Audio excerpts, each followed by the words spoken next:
to record. Here we go. Yeah, recording is in progress. That was, That's pretty obvious. Okay. Oh, Jesse Taylor's joining. Excellent. Oh gosh, suddenly there's 35 or 25. 25. Sorry, 25. Yes, my eyes. What's up? All right, should we let her rip, guys? Yep. Let's do it. Let's go.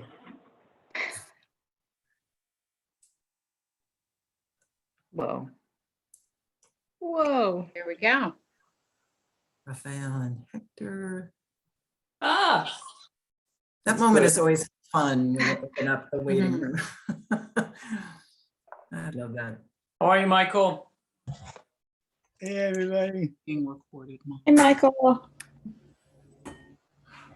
Hi, Bill. Sorry we had to leave you in the waiting room for so long. Oh, that's all right. It's You a came nice nice waiting and- room. You came nice and early.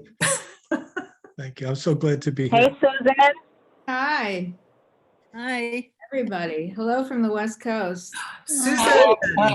Susan. Hi, Bill. It feels like Oh, romper yeah. room in here, right? Oh, Hey, Matthew. Hey, how are you doing? Coming. Thanks for coming. Great to see everybody. There's Jenna. Let's see. We're here. Miller, Maria. Hi, Paula. Hey, how are you? Thanks for coming. Sure, absolutely. We're still getting people in the waiting room. Ernie. Hi, Seema. Hi, Susan. Hanson. Yeah, I'll go upstairs.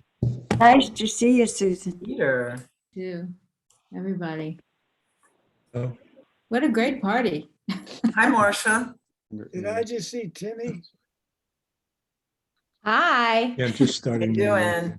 Hi, nice to see you. Drew's on. Okay, Carl. Ernie, It's Simon. Yeah. hello. Long time no see. I know. I'll be back. Don't worry. I'll call you.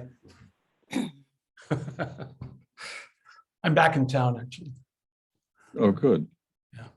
Grace. Grace. You know what? I think we'll just wait till like 5 after 2. That's just another 2 minutes. Wait for a few more people to room. Thanks everybody for coming. Nice job. Thanks for planning. Michael, it looks like you got your hair and your beard trimmed. I was in the middle of trimming it when the battery went dead. So, depends on what angle. I can tell. You look good, Michael. Thanks, Susan. You look good. Are you still living in Maplewood, Michael? No, is that Dorothy? Yes, it is. I'm in upstate New York. Oh, okay. Town Michael, where are you in upstate New York? This is Phoebe. Hi, Michael. Hey, Pete, it's a town called Hillsdale. How close is it? Hillsborough or You're Hillsdale? Close to Albany? Hillsdale, yeah. Hillsdale. It's no, it's close to Great Barrington. It's right up the line from Do I Massachusetts. hear yours? Okay. It's a very hip little community. I mean, it's a rural community. It's a mixture, but a lot of Broadway people ended up here. So, Oh, yeah? yeah. So it's pretty cool. Okay, you know what? It's 5 after 2. I think at this point, we will ask everyone to mute themselves. I guess right now, except for me and Michael. We're still getting people out there. And I think we'll start up. How's that? We'll still be letting people in as they come, but we're gonna start. How's that? Is everybody ready? All righty. I am gonna make this picture smaller on my screen. Okay, welcome everyone to our last Watershed literary event of the year. We are thrilled to be hosting Michael Lally, a native son of South Orange, and until very recently, a resident of Maplewood, New Jersey. We're also featuring today 3 of the students he has worked with over the years as a poetry teacher and mentor. They are Jose Raul Funes, Stella Keating, and Maria Serrano. And I'm really, really honored that they have agreed to join us today to read both their own work and some of Michael's work. Before we start, I want to thank the Department of Cultural Affairs in South Orange, which has been supporting and promoting Watershed since its start in 2019, May 2019 to be exact. Especially Selena Herrera and Pete Travers, as well as Sandy Martini, who was the former Director of Cultural Affairs for the town and was here when we were just sort of conceiving of Watershed, and she was really supportive. So I always mention her.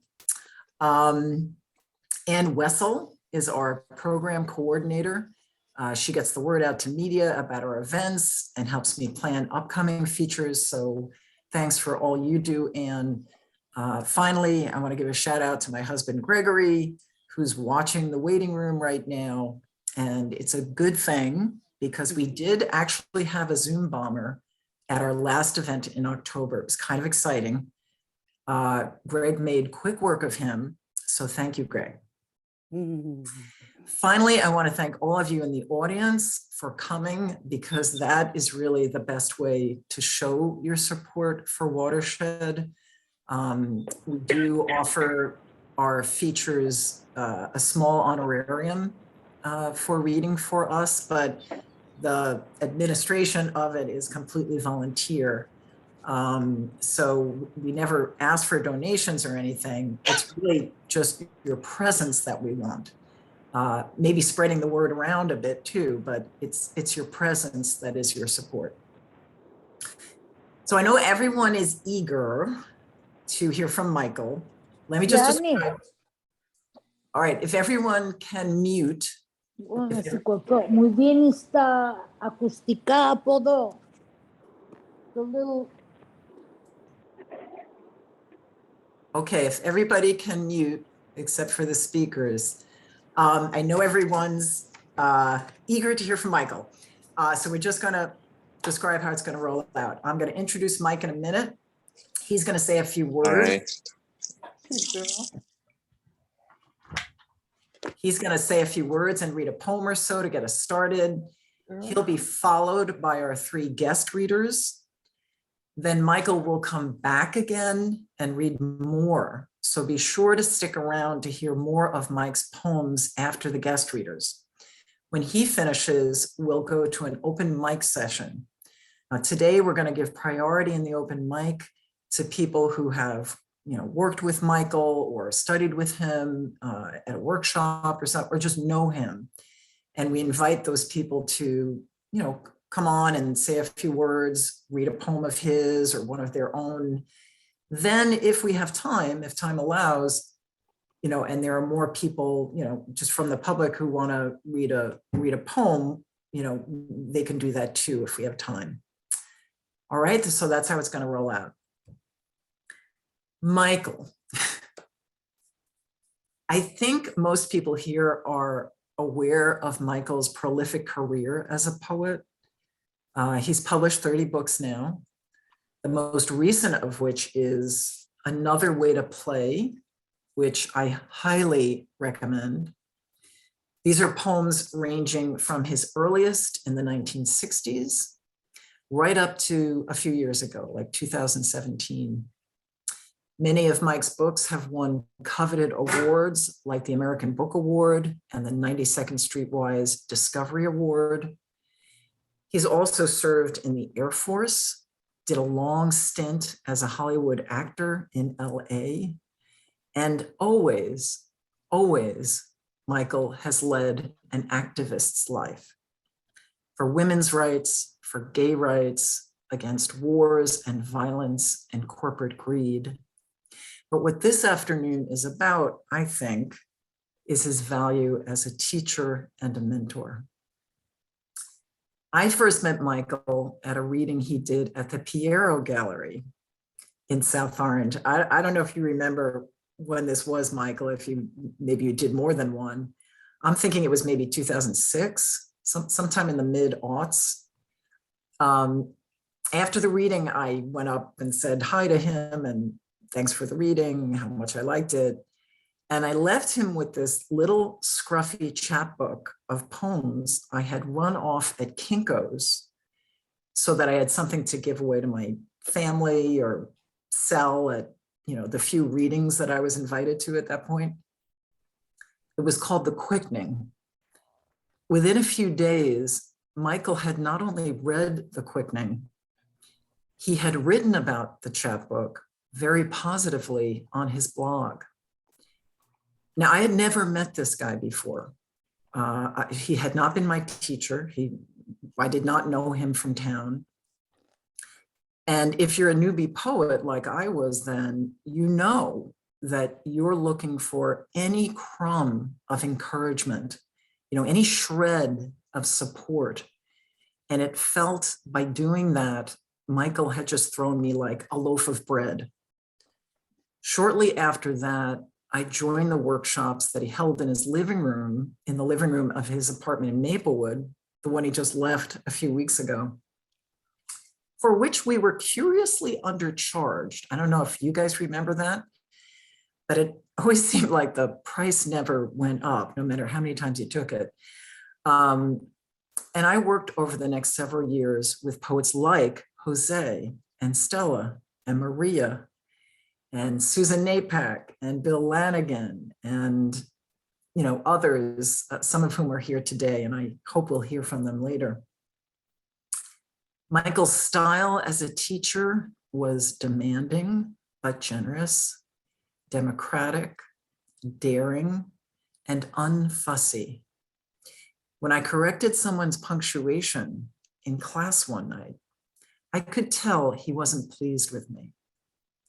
He allowed everyone the freedom to say things their unique way, as long as there was truth in it. And that taught me something, not just as a poet, but as a teacher. Michael Lally got me writing again after a long period of silence. I'll always be grateful to him for that. So I'm very honored to give you Michael Lally.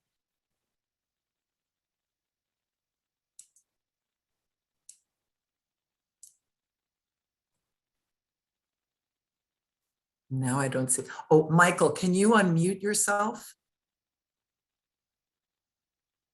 Maybe I can unmute you. I did it. I think There you go. Yeah, sorry, everybody. Thank you all for coming. I wanted to read something new. I always like to have something new to read to open because that makes me makes me anticipate and get excited about whether this is going to work or not. And for those critics and reviewers and people who send me rejection slips for not having enough craft in my work, just want you to know this is in the form of 6-line stanzas, all with a pretty similar line length and meter, intense stanzas to fit that form that I created it just a couple of hours ago, which is another reason why I was having trouble getting to this thing on time. Anyway, the poem is called I Meant To.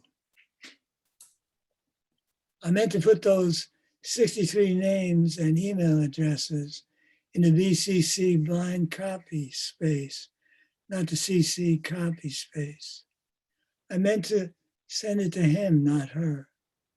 I meant to swallow, not drool. On the computer, my lap, your sleeve, my arm, the floor, that first edition in the drawer. I meant to walk and move with that feline grace someone once said I had, not wobble and stagger like an old wino. I meant to Hit the Y, not the T, the H, not the G, the B, not the V. Return, not send. Amends, not amen. I meant to stand up, straight, not bend. To sit upright, not slouch. To not fall down and get stuck between the couch and a hot pipe that burned my back like the prolonged sting of a fierce slap. I meant to stay 29 or 49, not be 79, turning 80 in May this way, drooling and stumbling and unable to make a fist with my right hand or grasp a utensil in the proper way, but instead need foam additions to the handles for my 1 or 2 fingers that can still curl without help. I meant to be the exception to obviously aging or a long gone legend by now, not a bent over drooling old man who still often feels like a woman inside, but I'll accept what I'm left with. Yeah, you can sit on the chair there. You can. Can somebody mute themselves? Can everyone please mute yourself? Usually the host can mute everybody. I'm going to read that last 2 stanzas. I meant to be, or last few sections. I meant to be the exception to obviously aging or a long gone legend by now, not a bent over drooling old man who still often feels like a woman inside, but I'll accept what I'm left with for as long as I can and still be grateful for all that I've been and am.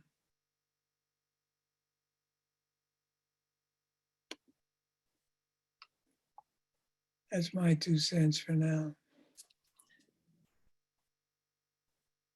Wow, that was an amazing poem. Thank you so much, Michael.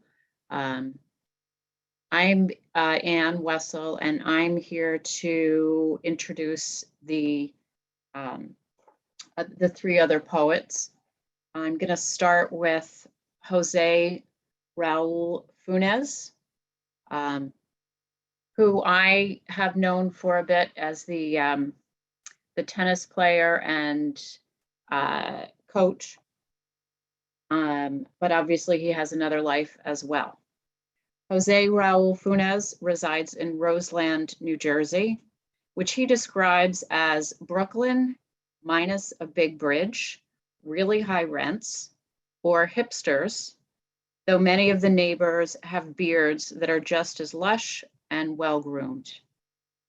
His day job is as a director at a junior tennis academy, though his parents had imagined seeing him put that expensive Bachelor of Science degree to another use. Jose has published a book of his poetry, 41 poems, and is slowly completing a 2nd manuscript. He has also contributed 2 poems to 2 anthologies, A Stone Unturned and Open Doors. Welcome, Jose. Thank you, Ann. I hope the volume is okay. I'm going to assume that it is. Thank you. First, I want to say thank you to Teresa and to Ann for inviting me. It is indeed a different life. And it is funny to sometimes cross those 2 worlds together. I can't say thank you enough to Michael, and I think celebrating him is the right way of saying this. This is not a reading for him. I think it's a celebration of the impact that he has on so many people. It's not even about poetry. It's about he's helped me through a lot of things in my life that had very little to do with poetry, or that eventually they ended up in some poem or sentence or stanza somewhere along the line. As Teresa mentioned, it was really a gift to have the opportunity to have studied with him. It was indeed like getting a college degree or an MFA in poetry. He was quite unique and as an instructor, and to me it was very much a revelation. And as soon as I had the opportunity to meet him, I really wanted to spend more time being educated by him, because he had such a new approach, at least new for me from high school and college, to what poetry could be. And it was just so much dynamic and refreshing that I had never heard it before. So I began to look through some of his work, and I really fell in love with, in particular, this one of his early books called The South Orange Sonnets. And I'd like to read a few sonnets from there because, because they speak to me in a very special way. This is from the South Orange Sonnets. Number 1. In books, it was the Lackawanna Valley. The Lackawanna Railroad ran through it, separating those on the hill from us. Lackawanna Place was the toughest block in the neighborhood until 1952, when the Temptations and Reputation moved to Church Street, where the Pink Devils had roses tattooed between their thumbs and forefingers, wore delicate gold crucifixes on chains around their brown Italian necks, and carried porno playing cards from Newark, the city where parades got lost and statues died. Newark, where we all had lived. 2, my brother brought the moon back from Okinawa. I mean, there they learned of the surrender 3 days late, and then they danced all night. My brother played the saxophone. Junkman Willie did a one-step that most girls didn't want to do. They called him that for all the old cars he worked on till he was old enough to drive. He was a paddy cat like me, and we lived on Cabbage Hill till we were old enough to live anywhere. We believed Italians and Jews ran the syndicate, maybe the world. In West Orange, a man hung himself higher than he could reach.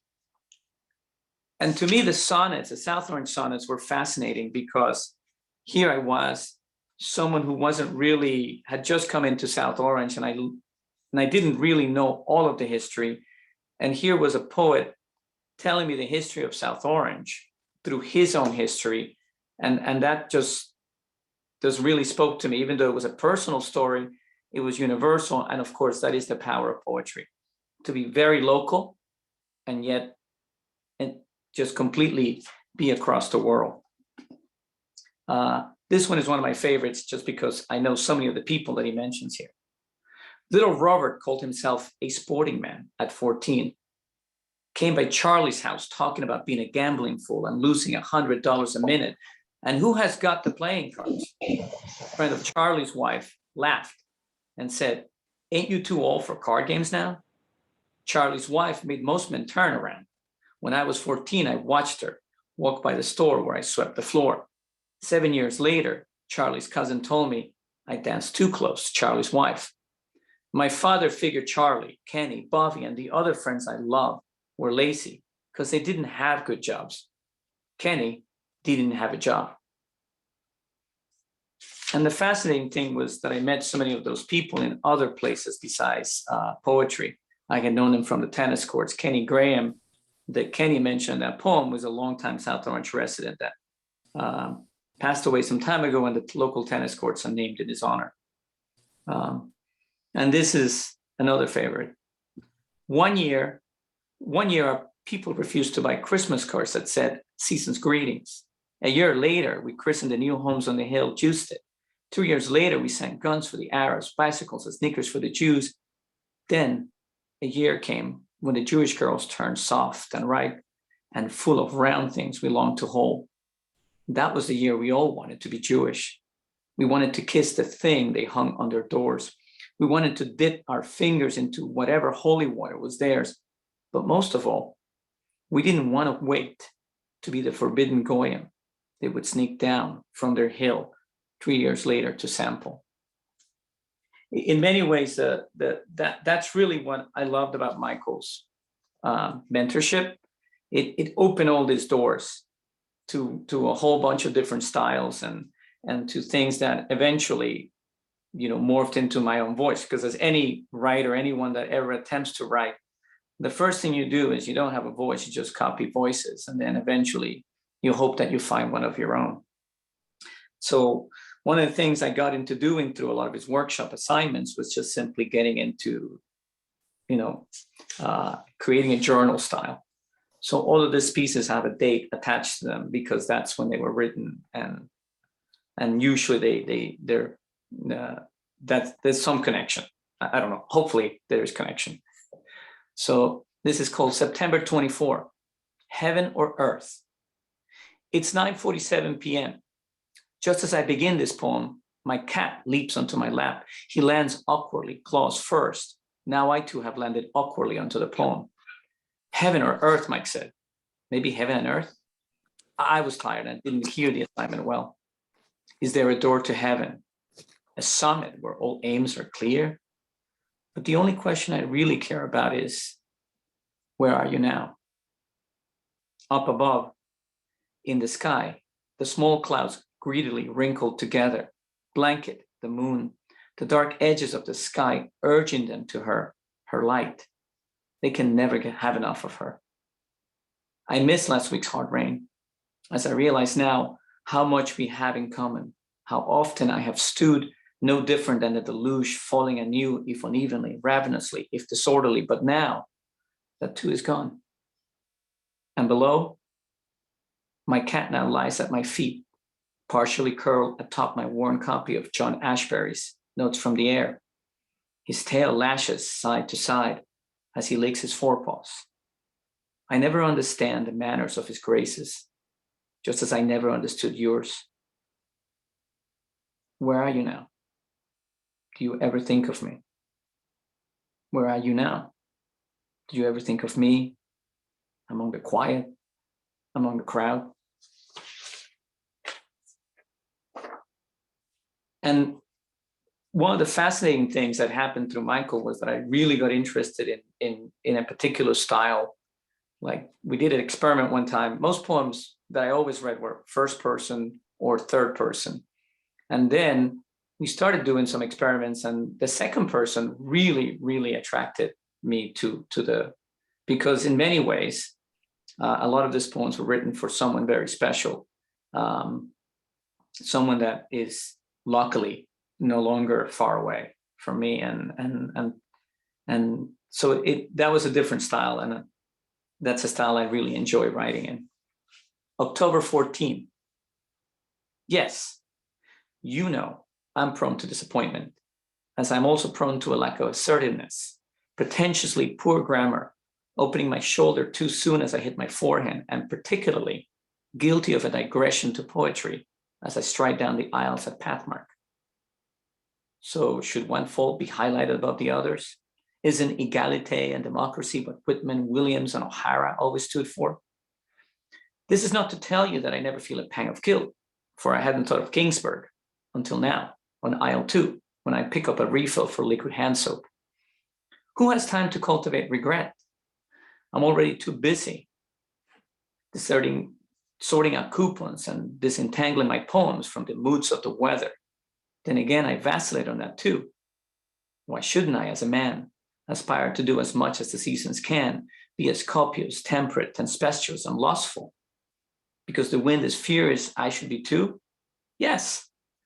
If the sun strikes profound and tormented, I too? Yes. I am the proud offspring of each of my failings.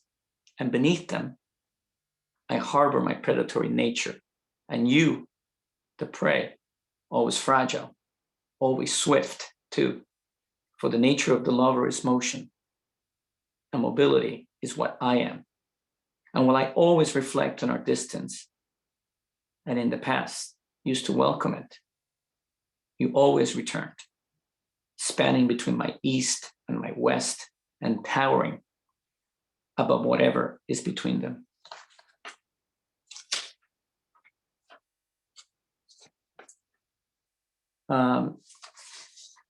October 23, the problem with you poetry. 1, the problem is that fall has arrived, heavy and long-toed, and in the form of yellow and orange leaves, it tramples the high grass. The problem is that as autumn arrives, my laments only blossom. They loosen their garments and bare themselves as if it was July. But above all, it is you. It is your hand that is too happy to seduce, all too eager to loosen the hooks of my sorrow stress, all too patient in watching the silks and linens drop down to the ankles.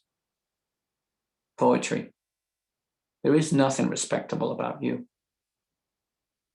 2. Funes, why do you not caress me now? It's 11:43, it's late, and I have to be at work early tomorrow. Unlike the privilege, I can't lie in bed all day. You never tired when it was she who lay next to you. That was then poetry. That was another time, when nights were endless, and so was she. But am I not an ocean of passions, of distress, of clarity, above all an ocean of caress? As a man, are you not rooted to me as you are to your skin? Am I not the ocean of your sentiments? You are in my mouth forever, poetry. I'm in love with that, if nothing else.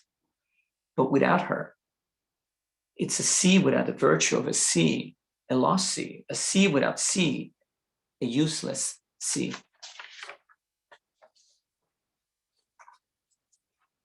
And then this is my final poem because I really want to hear Michael and not me.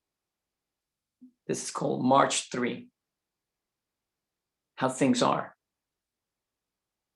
I like my manner of writing, its flaws, my imperfections too. It's how I've always been. This is the way they intend to stay.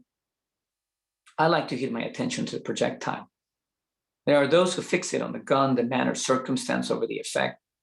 Not me. I like it. The beautiful, steady certainty, the vulgar forwardness of the bullet, the cause of all the weepings or joys. I like my writing for what it wants to be. The boot sole that strikes hard, the pavement rather than the leg whipping the shoe to action. I like my instruments for who they are. The barrel of the bat kissing raw the white leather, more than the batter's hands, merely propelling, merely for some sake of obedience. Not I. I like to contact everything hard, exactly at the heart. I see no malice in such actions or my grammar, just a naked animal innocence that grasps onto me. Wolf hungry for beauty, always. Wolf hungry. I like my forms of writing, understanding, forgiving, without effort, that I am animal, considering, and rightly so, that with every sentence I write, I still kiss you. I like finding you, always you, in everything I write. Thank you, Anne. Thanks, Teresa. Thank you, Jose. That was really wonderful. And first of all, I was really happy to hear the sonnets. I've been reading It's Not Nostalgia. I don't know if you can see this because I have the blurred background, but of course, this book starts with the South Orange sonnets. So it was nice to hear you give voice to Michael's poems, but also you spoke about his influence, and we can hear the influence in your poetry, but you do have such a distinctive voice. And I love the way that you address poetry and writing in your poems. So thank you for being here with us. I'm going to introduce Stella Keating. Stella has read poetry at Hokotuk, the Acidic Ghost Spectral Reading Series with Michael, the Cornelia Street Cafe, and the Greenport Maritime Festival. She is a member of Spiral Ridge Writers Guild and was a featured poet and poetry workshop facilitator at the Glen Ridge Arts Festival. Stella's work has appeared in Pathlight's Persistent Voices, A Stone Unturned, and Oberon Poetry Magazine. In addition, her poem Breath was chosen for display in the composition, an all-media juried exhibit in 2014 at the East End Arts Gallery in Riverhead, New York. Stella's first collection of poems is Afterglow Way. Her chapbook, Poems, was published in March of 2015. Stella has organized and ran poetry workshops for children and teens as a children's librarian and a special education teacher. Born in Manhattan, she grew up and lived in Bloomfield, New Jersey, until just a few years ago when she moved to Southold, New York, and she now resides in Orient, New York. Welcome, Stella. Hi, everybody.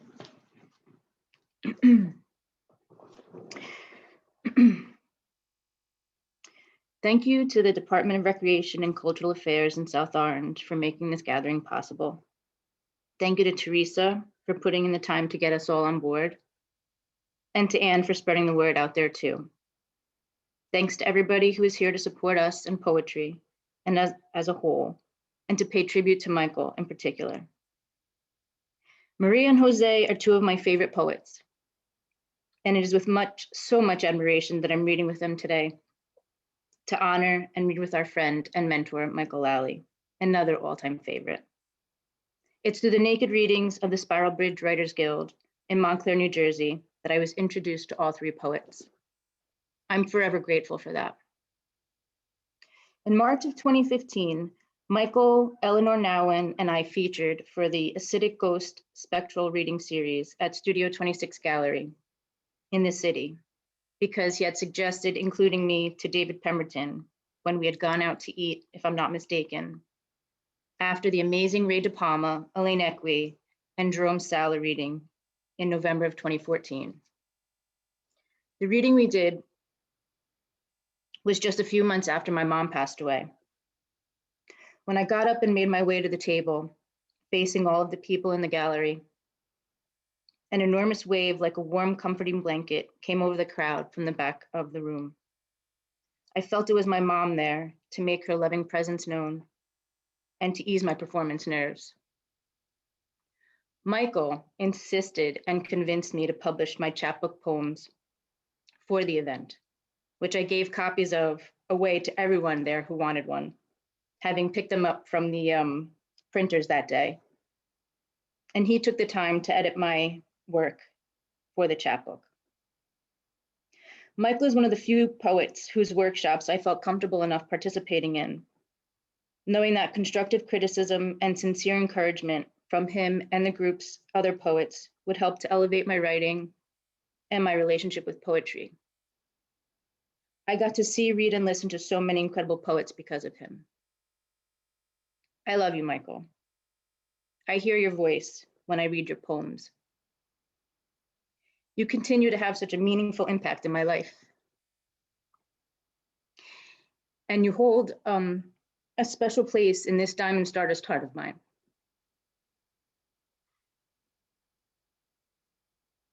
I'm going to read 6 of Michael's short poems. All of the poems are in his book, Another Way to Play, and are originally from his other publications. I will start with Violets from Just Let Me Do It, published in 1978.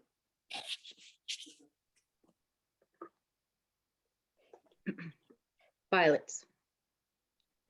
That spring there were no violets, only in the shops, where, captive, they wilted too soon and were too dear. The Woolworth stores sold plastic ones, everlasting, not too expensive. I bought some. You seem delighted. They're here, still, beside your picture.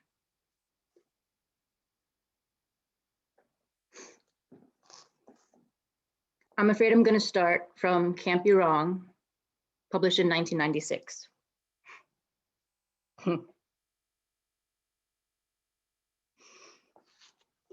I'm afraid I'm going to start crying and never stop.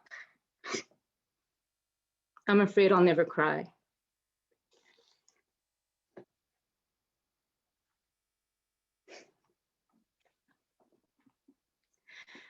Weatherman Blues from Dews, published in 1975. Weatherman Blues.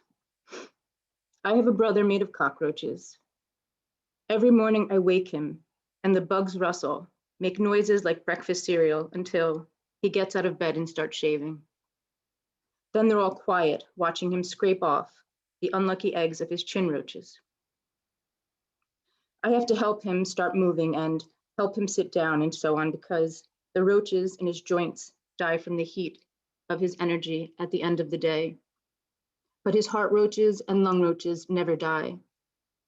And the roaches of his eyes and mouths are always fucking so that every day he sees new things and tells me words I never heard before and never remember. Someday the roaches in his throat will choke him, or the ones in his stomach will have cancerous babies that will kill him as though he'd starved. But until then, all I can do is help him around the house, keep him covered when we go out, find women who don't care who they embrace or what enters them. Why couldn't I have had a brother made of butterflies like other people?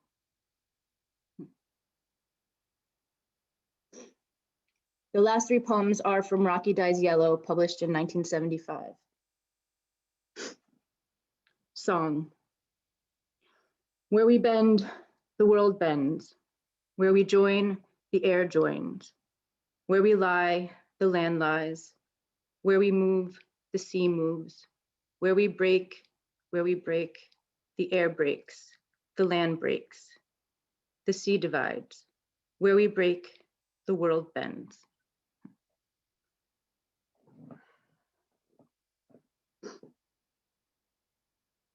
Kent State, May 4th, 1970. 1. This is the night they turn out the trees, the rope we skipped, the sound of asphalt cooling. This is the night they left us. You used to say, this is the night they are always leaving us. 2. In the puzzle, there are 4 pieces: the soap, the boat, the fish, and it's green. We remember that much, very far away and steep, and has a place for each of 4 parts, which are the boat with the sail and the bar of soap, and the fish from the bottom of this puzzle. But what have you done with? 3. Don't even try to turn around. 4.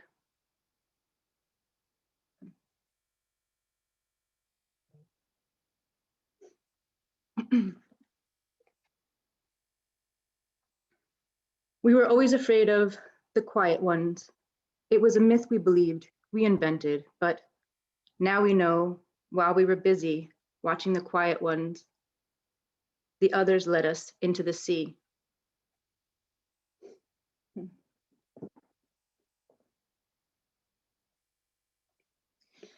I'm going to read 4 of my poems.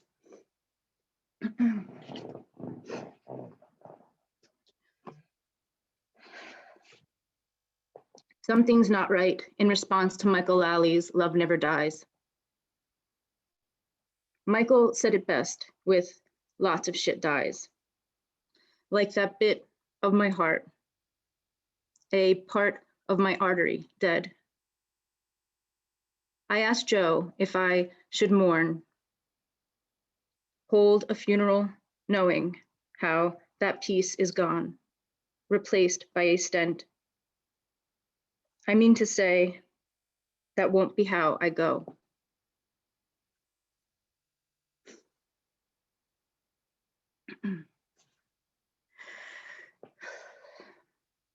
Terrible mountain. Let us find you a tree.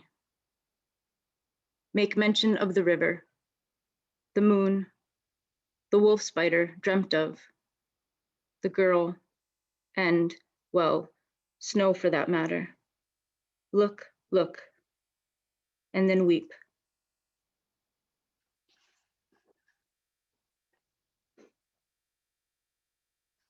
Entitled, I doubt the trees today. So her advice, clear out the house, let go, move on, and don't write sad poems anymore. But I doubt the trees today.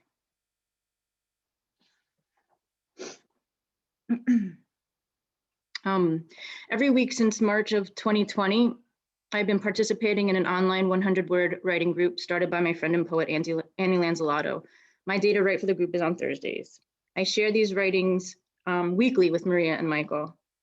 I'm about to read the portion of what I wrote recently, but I think it's the actual poem.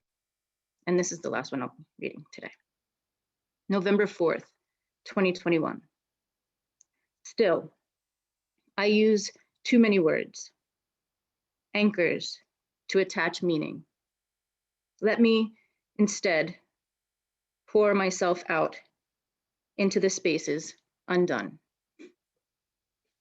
Thank you.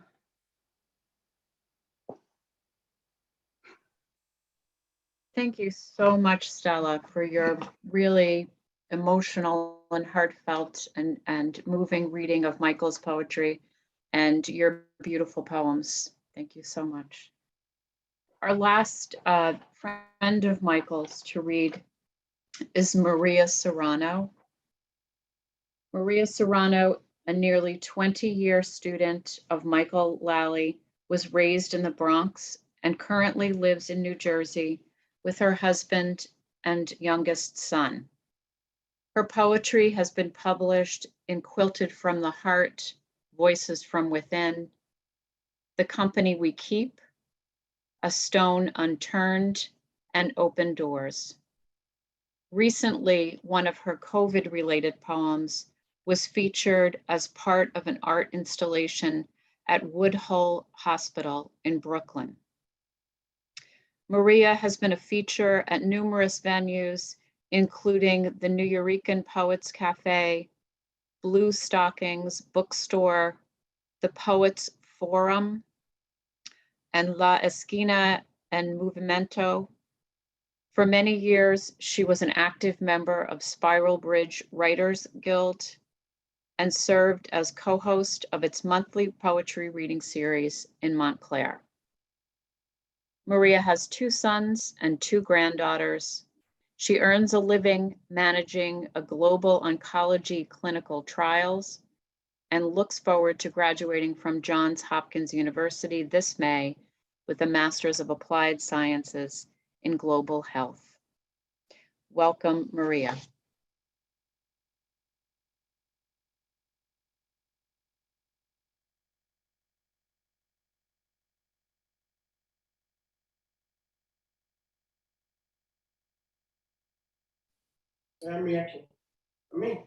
You're muted. Maria is here on, she dialed in. I don't know what happened. Let's see if we can find her. Oh. I'm looking for her on the list here. Should be the phone number, right? Right. How's that? There you go. There we better? are. Yes, thank you. Great, You're- okay. Okay. Yeah, I was just saying, I did dial in, so if you just see a little green phone, you can probably pin me. And please let me know if you can hear me okay, because I do have a heater on next to me. Actually, let me just turn it off. I've Your been banished volume to is- the basement, so. You sound Is my good though. volume okay? Yes, it is. That's fine. Okay. Yep. Yes. All right, great. Jose and Stella, it's been so long since I've actually heard your poetry. I mean, I read Stella's poetry every day, which has been a lifeline during COVID, but that was awesome and a really big treat. And thank you, Teresa and Anne, Michael. You know that I love you and adore you, as I tell you via text and email, probably a little too much. It is an honor to be here today to honor Michael, who's been not only my poetry teacher, but a really dear and faithful friend to me for probably almost 20 years now. I don't have a lot of time. I'm on a 10-minute window. So what I'm going to do is introduce Michael with kind of a poem that I wrote this morning. It's I extracted it from something larger that I'm hoping to write for him. So I'll do that 30-second poem, then I'll read the poem I selected for Michael. It's only one because, you know, Michael and I usually write those long-ass poems. And then I'll read the one that he asked me to read for him. So the first one, it's kind of a silly poem, but it's called Workshopping with Michael Lally, Lessons for Lines and Living.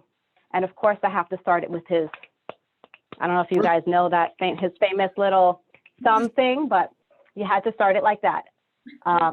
Bobbing for apples? Who cares? You gotta write from the heart, kid. From here, kid. Line breaks, because when you're gone, That rhythm has to live on the page. Maybe technically it should work, but it doesn't. So know when to just let it go. Then bam, hit him with that ending. Ooh, who's this about? I want to be that guy.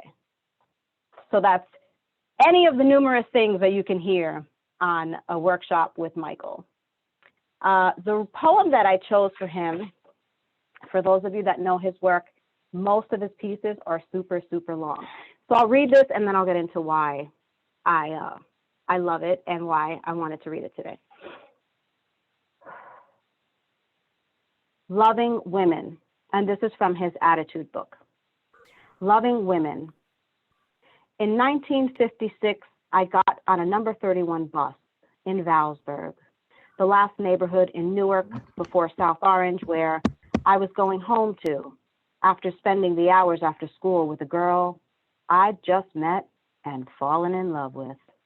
It was a beautiful spring evening, around 6:30, and I was late for dinner, as well as playing hooky from an after-school job where I knew I was on my way to an argument with my father, who would be waiting angrily. The bus was full of old ladies and only a few men, stragglers from their jobs in Newark, but no kids, just me, 14 and so thin I thought it was embarrassing most of the time. Only this time I knew it was sexy and great. My shirt was unbuttoned down to the 5th buttonhole, and my hairless teenage chest was exposed enough to see that right between my little male tits was the imprint of 2 bright red lips, a lipstick tattoo. It almost glowed the way I flaunted it, showed them all what I'd been up to and proud of, and was proud to be a teenager when that word was only one step removed from monster or moron, criminal or alien being, or love. The old lady stared, some sternly, some jealously, only one smiling approvingly. She was tougher looking than the rest, like an alcoholic aunt who smoked too much, but her eyes shone from few regrets and me. I was a punk, a juvenile delinquent, and a total enigma to my parents and older brothers and sisters, but I was a hero to my dreams. And only on rare occasions like this one did I live up to them, swaggering down the aisle. When I took my seat, the bright-eyed lady turned to take another look and caught me sniffing the fingers of my right hand that had just been where I longed all day and night to be, to worship in, to build my temple there. I'd start my own religion in that mysterious church defined by the lines formed first by the knees and calves of the starlets who perched on the railings of ocean liners for the cameras of the Daily Mirror or the Daily News, their skirts pulled up to cap their knees like an exotic hood under which the rest caressed itself so obviously and promised the answer to everything I had always wanted to know back there somewhere. Between what I can only imagine, despite all I've seen in short shorts and girly magazines, because this was news, the real-life beauties posing before going off with some lucky dude I might someday be. Only I knew I didn't have to wait to find out. I found out every chance I could get or make, and still I didn't know and longed to know and owed it all to that crazy frustration, haven for my frustration and confusion with the times and the values I couldn't share and didn't care about outside the trouble they caused me every fucking day. The lady knew what I was doing, what I was smelling on my fingers to make me forget the inevitable limitations this far and no farther. 1956 after all, and an Irish Catholic girl, like my sisters and cousins and nieces, only poorer, without even a phone, so when I got home I would have to satisfy myself the rest of the night with my fingers brushing my lips and unshaved fine hairs beneath my nose that alone could put me in touch with this beautiful girl from Valsburg. All through dinner, the reverbs from arguing kept the place silent or phony.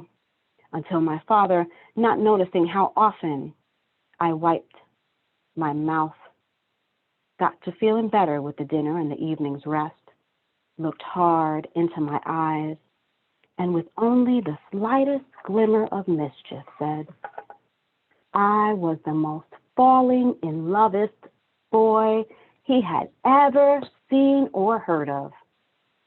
Because of course, when he asked me what had happened, what was my excuse?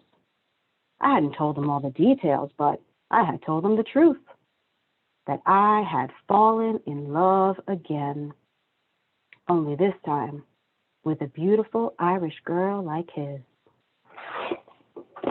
I absolutely love that poem. And Michael and I, for everybody that knows him, he is totally like the most falling in love boy I have ever met. And I tell him that all the time. If he's not in love with someone, he's in love with poetry. If he's not in love with poetry, he's in love with a movie. Whatever it is that he's feeling, he feels it hard. He feels it raw. He feels it with the most passion that any human being could feel anything with. And that's like a consistent thing with him. So it's an inside joke. I read that a couple years ago. And since then, I always tell him, you know, your father nailed you way back when you were 14. You really are the most falling in lovest person I have ever met. But also, you know, one of the other reasons I chose this poem is because it really highlights his dynamic skill set. I mean, Michael is a storyteller, right? And it would appear to the naked eye that he's just telling you a story. But as he mentioned earlier, people often miss all the technicality that's in this poem, you know, the line breaks and the soft rhymes in the middle of a line that enable this rhythm to live on the page, whether it's him reading it or someone else. And what you can't see just by hearing it is that it's actually a 16 stanza. It's made up of 6 lines of 16 stanzas containing 6 lines, which is also like really brilliant. He does all this stuff seamlessly, and you just think you're just getting a really cool story about some kid, you know, experiencing falling in love again at 14. And probably most importantly, what I love about his work, and it's a constant theme, is that there's always this juxtaposition between confidence or faux confidence and this humanity, this vulnerability that's always constant, a constant undertone in everything he writes. You know, he's always telling stories about the underdog. He's always telling stories about the working class person. And I love that he's raw. And that's all of these things that I've just mentioned in the earlier poem about, you know, workshopping and line breaks and the soft rhymes and the rhythm. And these are all things he taught me. But the thing he taught me the most is to be okay with my truth. And so Michael asked me to read this poem. It's a poem I wrote while workshopping with him. It's called Super Bowl 2008. And I was actually a little bit reluctant about reading it because it's very raw and very personal. And I've been a little bit more private these days. And, you know, this is being recorded, so it's going to live in the ether forever. But I decided to read it, first of all, because he asked me and I have to do what Michael says.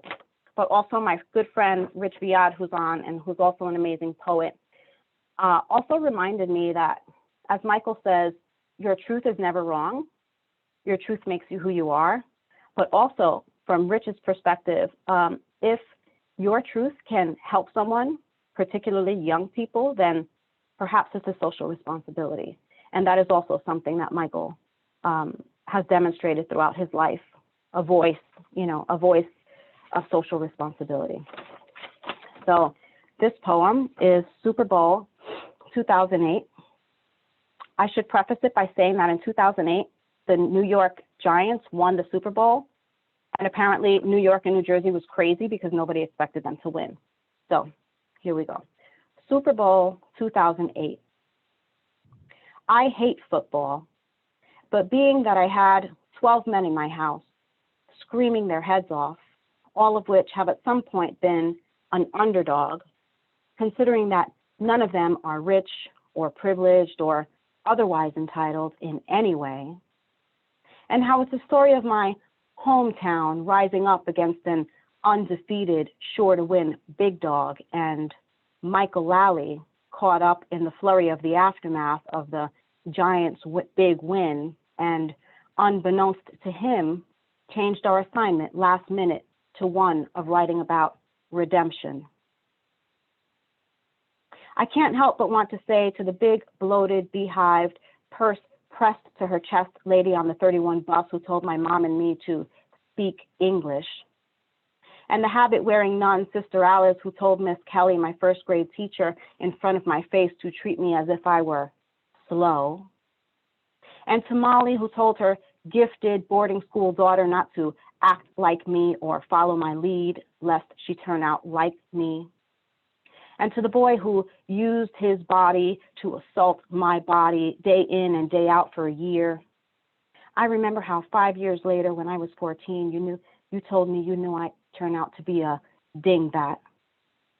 And to the other who so artistically lined my chest, back, and thighs with teeth marks and bruises the size of a grown man's fist before dumping me on the street, wet and in clothes he'd forced me to wear. And to the one who kindly lit that first stem and taught me how to push the cotton down all the way down to the other side so I could get it all down inside of me and up into my head, because misery really does love company. And to the one who said I was just another statistic, you were right. Only 1.5% of teen moms get a college degree by 30, and I am one of them. And to the yellow-haired Mormon physician boss from Iowa who, when I was 31, said I was just a little girl from the Bronx, you were right. Because I will always be 4'11", and I will never forget where I come from, and I wouldn't change a thing, because I am made up of my experiences, and I rose up like a tree grows in Brooklyn to be a self-confident, all-giving, never take crap from anyone, artistic, analytical servant of the universe who is loved and loves many, myself and my community, with a spirituality that could never be confined to a habit, who makes enough money to never have holes in my shoes, which Charmaine taught me could be held together with chewed up gum. And little did you know, when you spoke to me that day as you bent down in front of that file cabinet, not respecting me enough to even look at my face as the words rolled out of your mouth. Little did you know that you were actually in the presence of a New York giant. Thank you. So, I wanted to just end by saying, Michael, to you, that I love you so much. You have been not only a wonderful teacher over the last 20 years or so, almost 20 years, but you've been a real friend to me. Probably my most wonderful memory with you, and we've had so many like tears and laughter and all that stuff, is a couple years ago when I was feeling really down for a loss that I had experienced. You and I had read together at South Orange, I think, and you spent 2 hours with me in the car after that reading, just listening as you always do, and just being open and providing insight. And I think the only reason we left was because we both had to pee, and it was time because there were no bathrooms around, and we weren't really in the mood to squat beside the car. So I love you, and thank you for all you've done for us, and for poetry, and for all the other students and people that you've touched in your life. Yeah.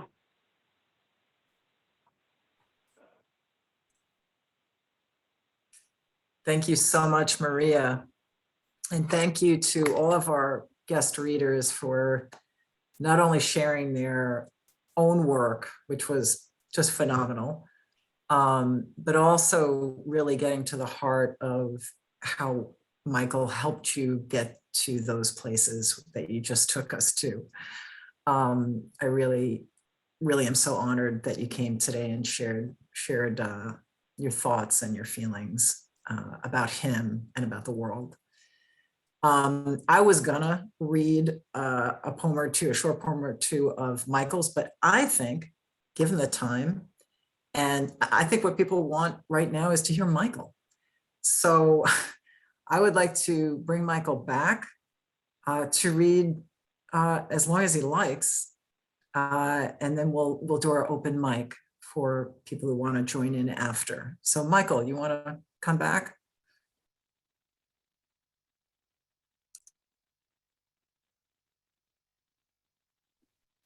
Yes, can you hear me? Good. I'm just going to read, I think, a couple of more recent poems from recent years. I just want to thank everybody. I'm so moved. One of the products of my health issues is I cry a lot now. I mean, you know, besides the drooling that I mentioned in that earlier poem, and everything kind of just runs all the time. And particularly my tears. I was very moved by Jose and Stella and Maria, who are dear to my heart and who are just such phenomenal poets. My poems aren't going to be quite live up to that last one, Maria, but they do show what I've been writing in more recent times. I took part in a reading in which the theme was question everything. And I wrote this poem afterwards.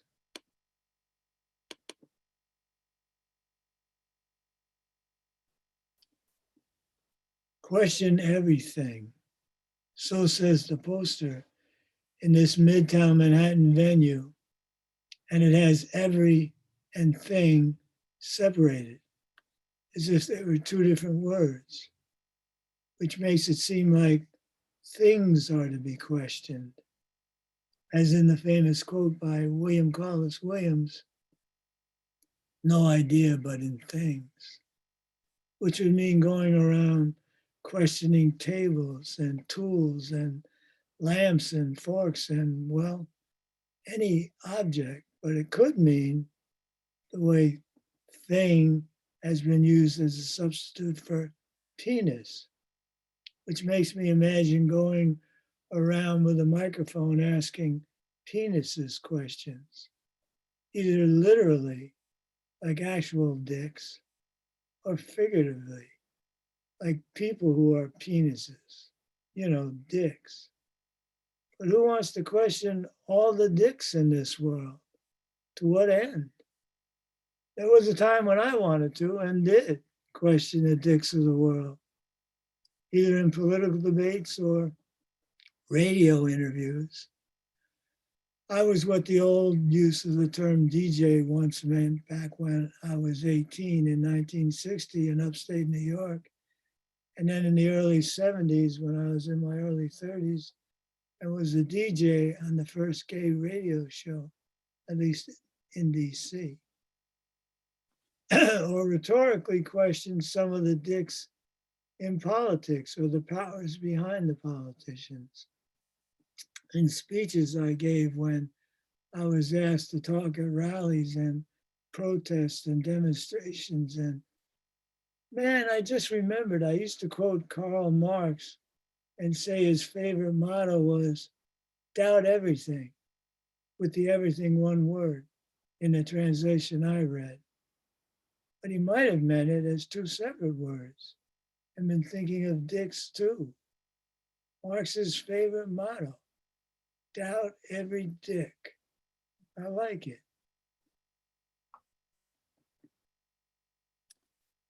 That's that one. And then let me see. I came in late, so it's going to take me a second to I think it's down lower. I have this small file, so it should be easy to find. I hate going to readings where people fiddle around before they get to the next poem. What, you didn't realize you were going to read to an audience and have to do this? But here I am. But I've got such great excuses now, right? This is called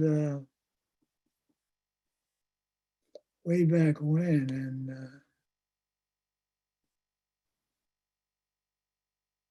well, you'll see what it's about. Since Way Back When is actually the title. Since way back when? Way back in the last century, in 1992, when I was a mere 50, I slipped in between the clean sheets of my bed and sighed, thank you, as I always do. So grateful not be sleeping in the back seat of my 56 Pontiac on Mount Rainier in 64, or in the airport lounge overnight in Puerto Rico in 1974, or in the cheap and rundown open all-night movie house on Skid Row in Spokane in 1964, or in the dry fountain in Washington Square in 1959 when the buses would wake us teenage beats as they drove through the arch to turn around and go back uptown on a Fifth Avenue that wasn't one way yet, or on an upper concrete floor of a half-built office tower in San Francisco when I was AWOL in the summer of 62, or in a tough trans woman's bed in her loft in the Philly of 1973,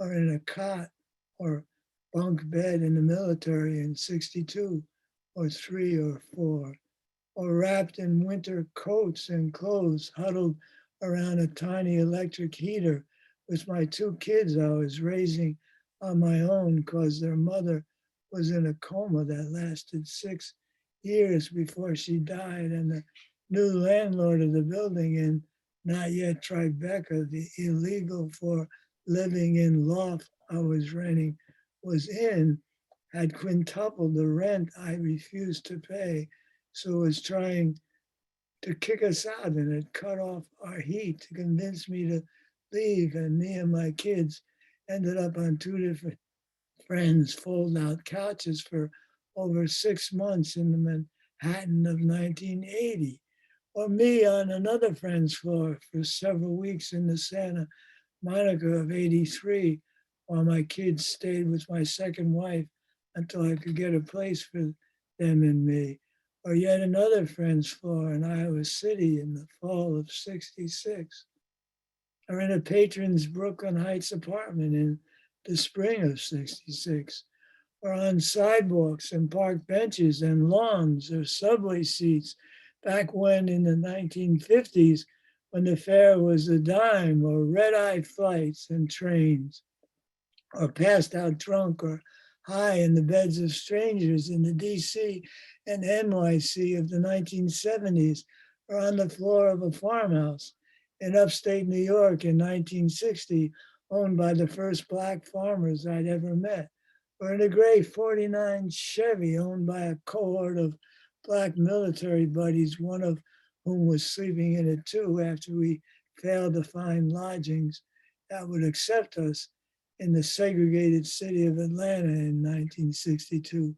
or in a jail cell, or lockdown barracks, or beaches, or so much more to be grateful for not sleeping in or on that made me sigh that thank you, that time in 1992 when I was only 50 and the young, ambitious wannabe Hollywood player who slipped in beside me said, no wonder you never became the big success people predicted you'd be. It's because you're too easily satisfied, like with just having a bed of your own to sleep in. And play in, I may have added.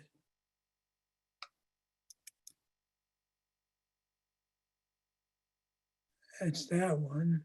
I think I'm just going to read one more that's I think even more recent. It's the most recent besides the one I read at the top of the hour.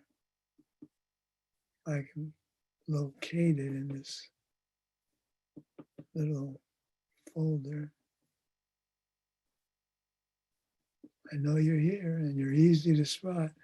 People used to accuse me of, even when I published this poem on Facebook, you know, just on my, I just posted it. And people accused me of saying it was just a list. As if lists can't be poems. I mean, that's kind of absurd. We all know that's not true. But litanies, especially in the King James translation of the Bible, are as old as humans, you know. I love them. I love the form.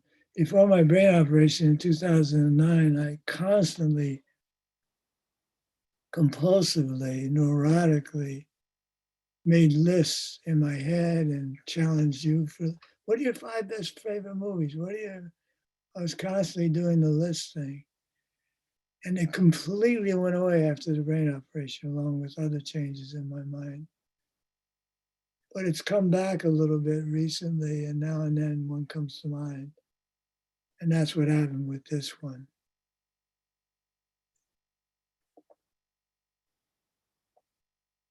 It's called In My Life. I've been heterosexual, homosexual, bisexual, trisexual, pansexual, transsexual, multisexual, omnisexual, prosexual, antisexual, hypersexual, unisexual, unsexual, sosexual, osexual, protosexual, neurosexual, social sexual, spiritual sexual, emosexual, psychosexual, self-sexual, fantasy sexual, photosexual, butch sexual, femsexual, gender bending sexual, joy sexual, sad sexual, lull sexual, sob sexual, morning sexual, night sexual, day sexual, memory sexual, nostalgic sexual, not nostalgic sexual, sensual sexual, poet sexual, actor sexual, movie sexual, model sexual, private sexual, public sexual, computer sexual, phone sexual, polymorphous perverse sexual, page sexual, screen sexual, old sexual, young sexual, hard sexual, soft sexual, tough sexual, gentle sexual, permasexual, avant sexual, rad sexual, the shit sexual, sun sexual, moon sexual, star sexual, superstar sexual, ultra sexual, ego sexual, selfless sexual, God sexual, people sexual, me sexual, she sexual, he sexual, they sexual, them sexual, queer sexual, real sexual. It's complicated.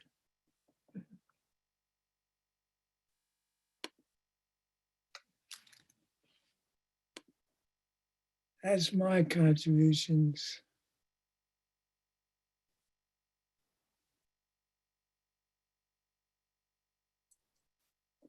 I hope you all could hear me. I did my best, but my voice is also weak from the Parkinson's.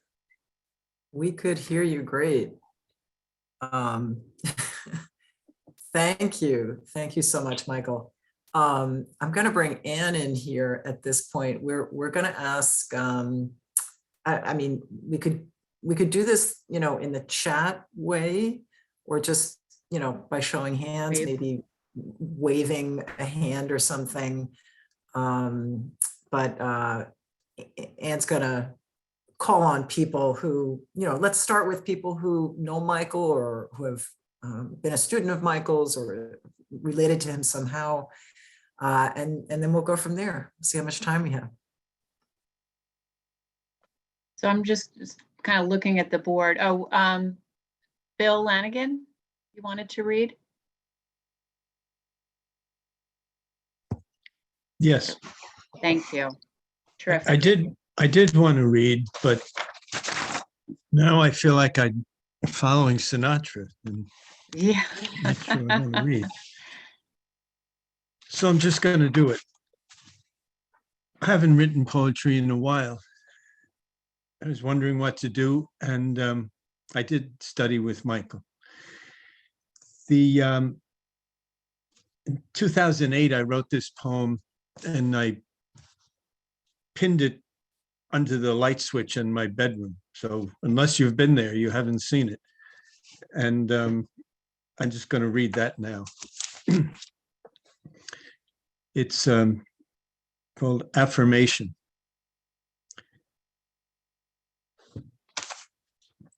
If I were you, I'd give the peace of the risen Christ to you, the touch of a trusting child to you, the grace of a day well played to you, the joy of the Lord of the dance to you.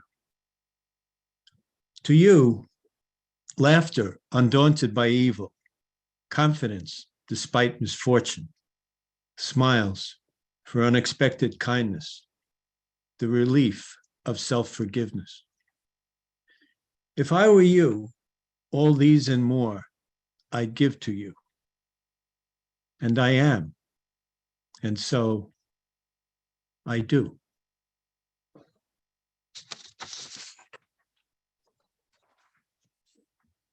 That's a poem. Thank you so much. And I have something else if there's time. About a year ago, I self-published a book. It's on Amazon. It's a memoir, and most of it is narrative, you know, growing up in Brooklyn and playing stickball and the life and death of my brother and family and interesting people I learned from. But there is a piece in Spiritual Awakening piece and a section about beliefs. And I threw in some writing that I did sometime in the late 70s, early 80s, that just kind of flowed, which I understand a lot better reading now than I did then.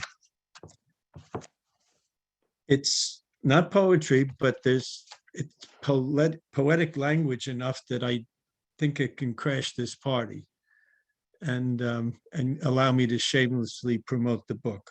So if I can have a few minutes for that. The title is The Message of Metaphor. Start in the middle. And I start talking about being in a mutual help group that I attended for years. At times I become an instrument. I show my love or pain to others, and with heads nodding and gazes meeting, we acknowledge that pain and love is within us all. In those moments, we have surety beyond proving of the feelings within each other.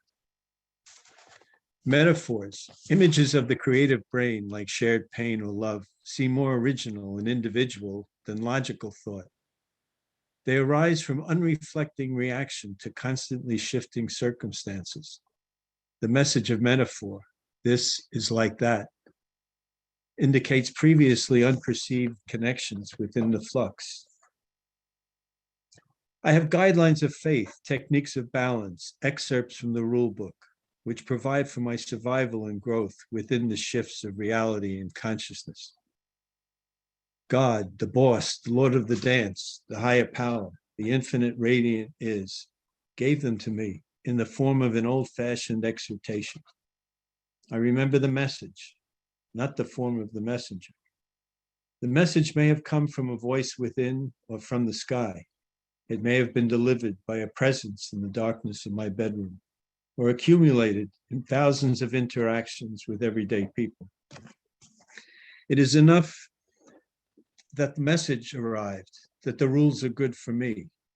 Whatever of it works for you in the game you play within the game is yours to keep, use, or pass on. This is the way I heard it. Everything is all right. Be strong and struggle for only one thing, your belief in me. Belief that the plan is worth the pain, the steel worth the fire. Believe that all is whole or becoming so. Resist dogma and power. Be free, creative, and loving. Push yourself to your limits, and you will find ease in the rhythms of life. Leave the rest to me. Do not try to be me. Try to be and become your truest self. That is enough for you.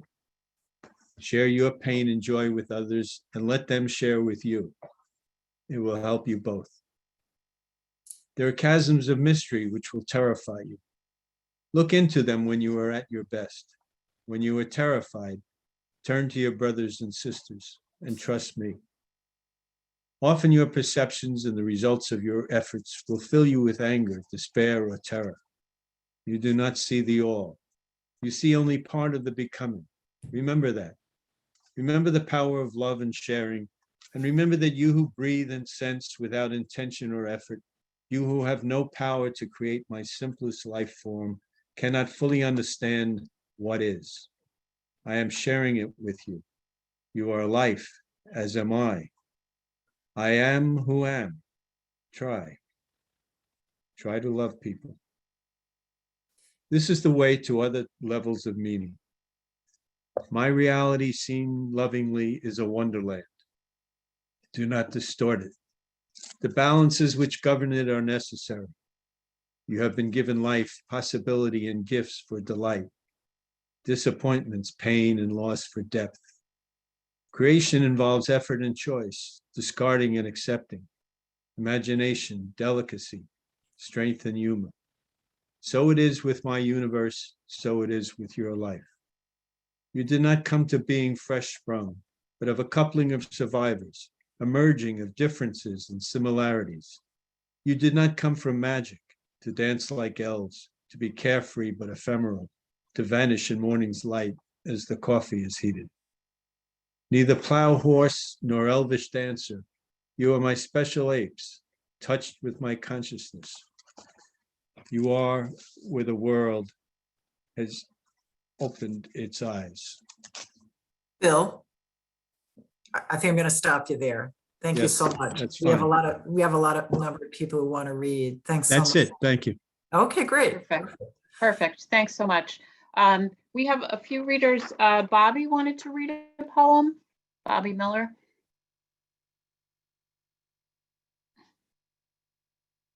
You're on mute right now. Is that better? Yes. Hi, Michael. This is a poem that I wrote in the mid to late 80s, and it was dedicated to Michael in relation to his poem, My Life. It's called My Life as I Remember It. At 2 years old, I whistled at the mailman and set a pattern for years to come. At 4, I danced in the sunshine of our front yard, an interpretive dance to the gods. The neighbors swore I was retarded. At 6, I told my classmates that I was from another galaxy light years away. Mrs. Jackson, my first grade teacher, thought it necessary to alert my parents. By 10, Mr. Grady, the art teacher, was alarmed by the colors I chose to paint with, red, black, and purple. In junior high, I was considered weird and neat at the same time because I dressed funny and my parents had tattoos and Harleys. All written reports from the faculty stated, talks too much and daydreams. Some things never change. I watched the Beatles arrive in America and decided I wanted to go to England. I saw hair grow over ears and down over collars and onto shoulders and backs all over the country. I walked with the first protest march in Washington and every other for 20 years, and we still have crooks running the country. I sat in streets, cafes, corner bars, and coffee houses and listened to the beat of a new generation being born. I went through puberty with Janice and Jimmy and took LSD when it wasn't cut with speed or poison. I smoked pot in 5th grade and laughed all day at a fat substitute teacher named Mrs. Potty. I dated black boys at 15 in an all-white Klan neighborhood. I hitchhiked to New York from Baltimore with 3 queens in hot pants, clogs, and long bleached shags at 16 and blue truckers all up and down the turnpike. I've been addicted to MDA, tequila, LSD, speed, dope, coke, pot, quaaludes, mescaline, nicotine, sex, and the mysteries of the night all my life until I hit 28. Since then, it's only nightlife and sex. I've walked barefoot on 2,400-degree hot coals and not been burnt. Greta Garbo grabbed me from behind in traffic and saved my life. I've had green hair, blue hair, black hair, red hair, no hair, long hair, and all before 1973. I'm happy to still have hair.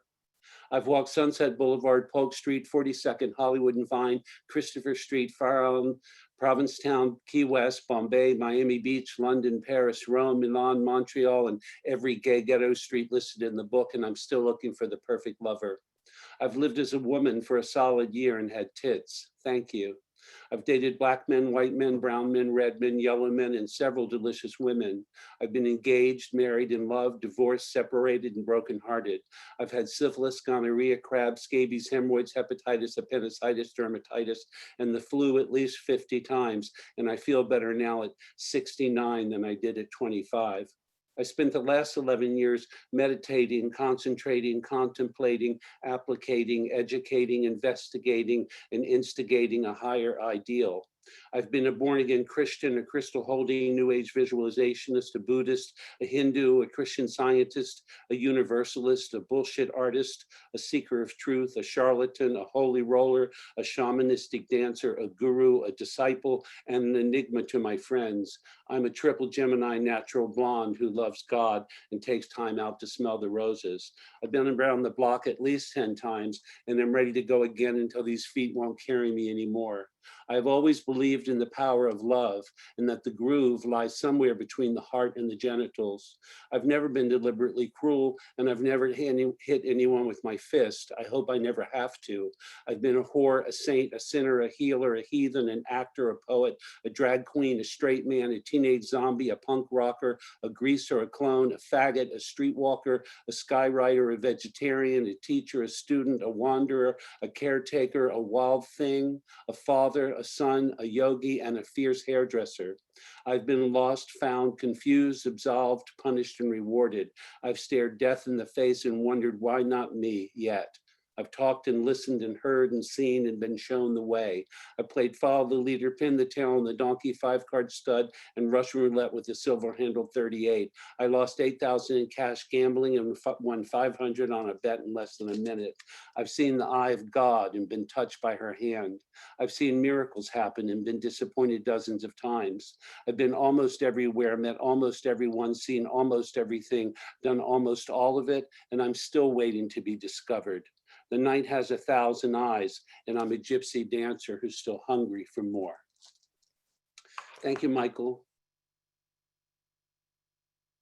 Thank you, Bobby. Thank you. So we'll go about 10, maybe between 10 and 15 more minutes. And we do have a number of people that want to read. If you would maybe pick, something short, if you have something short, that would be great, because we'd like to hear from as many people as possible. We do. There are a couple of people, Anne, who've had their hand up for a while, even before the chat. Yeah. I think Susan said she had a short poem. So why don't we hear from Susan? And then Dorothy has her hand up, and then we'll move to the next person. Thank you. Hi, I studied, I guess it didn't feel like studying. It felt more like being in a warm embrace with Michael in his living room. And the product of that time, it was, I think 2008, we did this book. It was with Maria and Pina and Karen and Bill and Philippa and Lisa and Marianne and Jose. And I always felt like I was a little bit of a fraud because I wasn't really a poet, but Michael kind of turned me into a poet. I'd always just sort of dabbled and sort of met him through my boss, Jerome Sala. I don't know if you remember that, Michael, that Jerome was my boss at Time Inc. and sort of told me about you. And I said, I think he's in your town. And I was like, whoa. So I somehow met you, and you accepted me into your living room and into your heart as well, and you into mine. I have this one poem, short poem that I always wrote short poems, just could never go that long, but Michael edited this poem brilliantly for me in the very last line, and I'll explain what the change was after I read the poem. And it's called Homage, and I believe it is sort of an homage to him as well as other poets. The poet asks the question in a poem. He asks, is this what you call a poem? Is it shit for your fan? Is it a love song? A wasteland? Is it a purple finch who must die? A breathless lamentation, incantation to a dead insane mother? Is it a wheelbarrow? A sweet, juicy, cold plum? Is it America? Is this what you call a poet? Is it a fast-talking woman? A punk, a monk, a drunk, a guru? Is it a revolutionary on acid? A comedian, a copywriter, a movie star, a rock star? Is it? And my last line was, it is. And Michael said, I think it should be, is it? And it just, that made the poem. Thank you, Michael, for everything. Love you. Thank you. Love you too. Dorothy?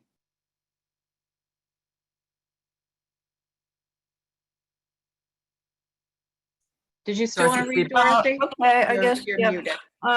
Well, before I say anything other than this, I have to say that this is the most wonderful reading I've been at for a long time. It's very inspiring. I mean, the work is beautiful. Everybody's work was so moving and really, you know, I'm actually rather critical kind of about poetry, so it's really, anyway, so I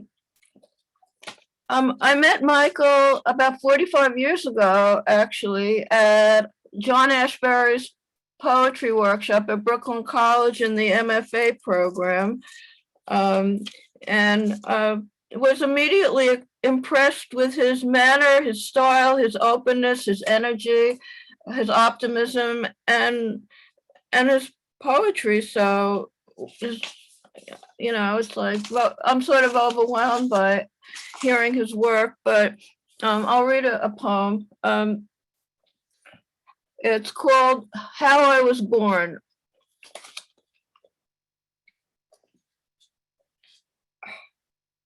I was born in a gleaming white room while the sky was hung with dirty children waiting. I was born gnawing at my own flesh and ripped myself apart from society's womb. I was born encumbered by compulsory sterilizations, attempts at population control, and gender normalizing. I was born in the shadow of the eugenics movement, shock treatments, and the final solution, and watched my father shocked into being a nice Jewish man who owned a grocery store, his voice frozen in his throat. I was born among misfits and lunatics. I had no mother, so I bought one at the lottery of missing parents. What could a creature like me become who wouldn't say the Pledge of Allegiance? They tried to condition me to be a good Jewish daughter, but I am not really sure if I am a man or a woman. And who are you? And what did you want to be? Thank you. Terrific. Thank you so much, Dorothy. Maggie, would you like to read, Maggie? I just want to say something about being in one of Michael's workshops. I joined a workshop in 2008, and I've been in many workshops, but this was the most supportive and productive and stimulating workshop I think that I've ever been in. It was just such a safe place. And right, I joined a few weeks after my husband passed away, and Michael helped me process that grief through my work. I'm going to read parts of a poem. I don't want to take too much time, but I do want to thank you, Michael, for your support and for the growth that I think we all experienced working with you. So this was written early on then in 2008. What You Knew. It's in memory of my husband. I won't read the whole thing because it's a little long for this. Late winter birds gather on branches, black and iridescent. I cannot name them. I know that you could because it was just one of those things you knew, like the calls they made and where they lived. You were a United Nations of information as you named all the world's capitals, the nations of Africa, the tribal groups, their languages and rivalries, South America, its cities, the course of its rivers. You knew the religions and dialects of India, Nepal, and China, and the borders of Muslim influence. You could find your way anywhere. When we listened to jazz, you could identify each artist by sound. Tell me a history that included discography and development. You could call monks chords. You told stories about the etymology of idioms, the roots of expression, played with sound and meaning, punned your way into my heart, shielded me with laughter as you battled sad news with jokes. You knew words, but could not find any to say goodbye. Thank you, Michael. Thank you, Marilyn. Beautiful. Thank you, Maggie. We have a couple more people that wanted to read, Stacy and then Seema. And if I missed someone, please raise your hand or message me. I think Bernie had said something, made a chat comment way early. Yes, I think Bernie would like to read a poem of yours, Michael. So maybe we could end with that. Hi, everyone. Thank you for letting me share, and thank you for sharing. And it was an honor, Michael, to hear you today. I wish I had been in one of your workshops. They sound amazing. I'm also a South Orange resident, and I teach poetry at Columbia High School in South Orange, Maplewood. Just wrote a book which deals with, like Maggie was talking about, the death of my husband, and then my breast cancer soon after he died. So it was a huge, tumultuous time in my life. And as soon as he was diagnosed, I started writing. So the book is Fall Risk. It's out by Finishing Line Press. It's also, all over on Amazon. So I was recently, one of my poems was nominated for a Pushcart Prize, which I was very excited about. So I thought I would just read that. Thank you. And I'm actually just sort of, I'm at my house right now where my husband and I, it's a house in the Catskills, and there's a pond here, and it's just today that I scattered his ashes.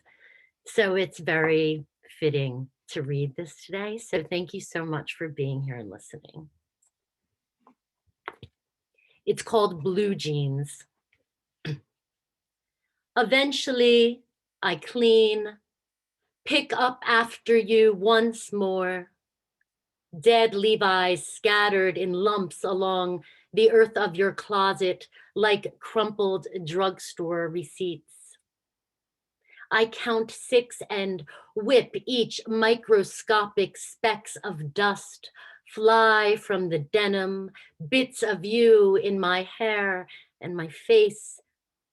I fold, dote on each bend, pleat, line, waistband to cuff, run fingers over dark spots in pigment, smoothing cloth into tidy squares like postage stamps. I wish to lick and stick on a self-addressed envelope, so you come back. Thank you.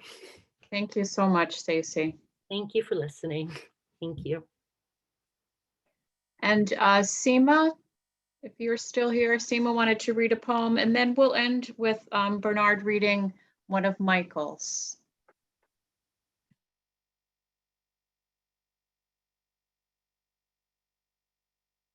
Oh, okay. So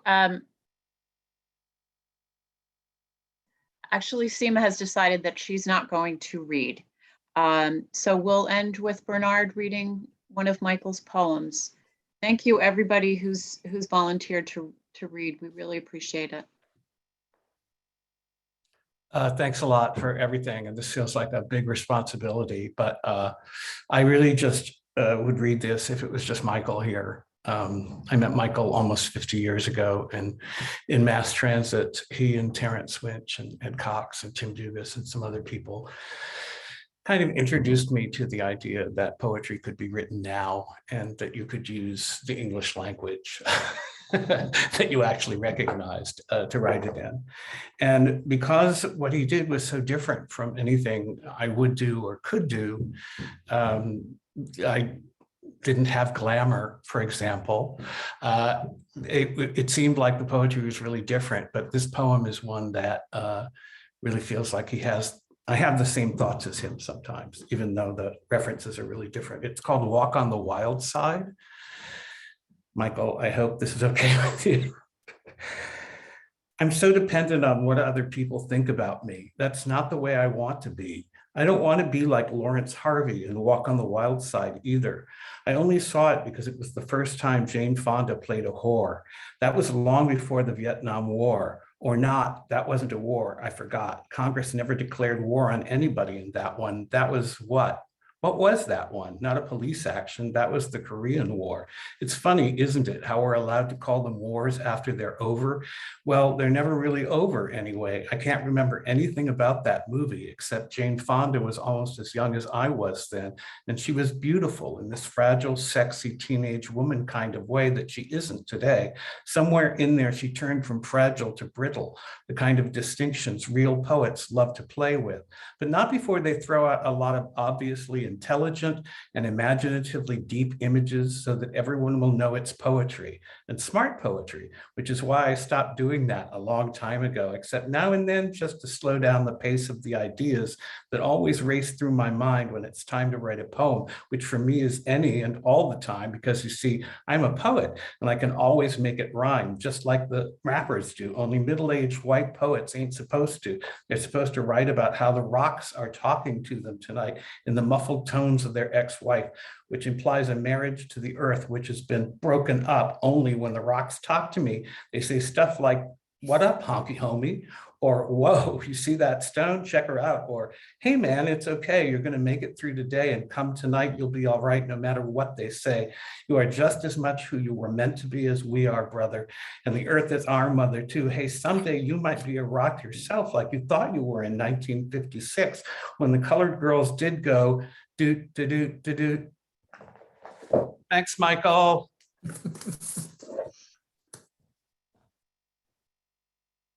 Thank you, Bernie, for that blast from the past. You made that really, I love it when other people read your work because they're paying attention to the language in ways that, you know, at the time, you're too emotionally involved in to hear. Well, I can't sound like you, but No, that was beautiful. That was better than I could do. Thank you. thank you. Thank you, everyone. So I think that's it for the open, right? Right, Anne? Okay. Oh my gosh. Thank you. What an amazing afternoon. Thanks to everyone who participated, everyone who came.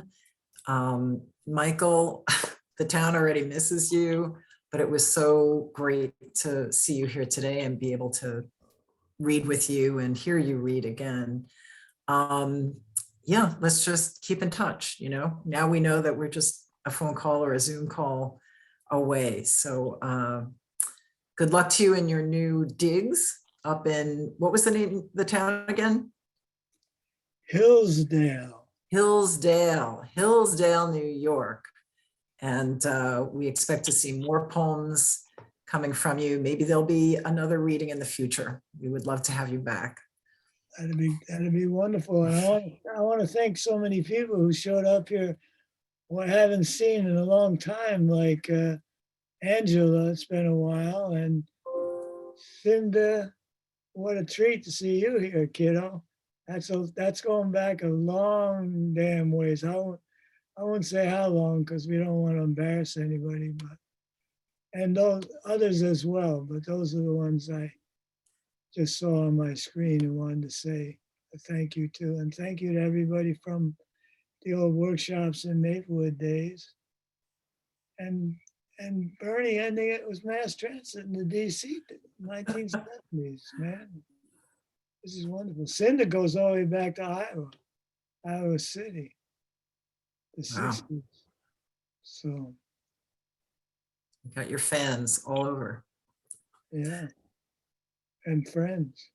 Yeah. You're always in my heart. I'm not good at staying in touch, but I stay in touch in my mind and heart all day long. All right, Michael, I think I speak for everyone when I say we love you and take care of yourself. And we hope to see you again soon, either in person or virtually or in your work, in your words. All right, everyone, thanks again for Thank you so coming. much. It was terrific reading. Thank you. Really you. wonderful. Thanks for Thank you. everyone for coming and Yeah, reading. very special. And we'll get out word about our next event, which will be in 2022. Let's hope the world is in a better place, maybe, than now. Thanks, everybody. Bye-bye, everybody. Be well, everyone. Okay.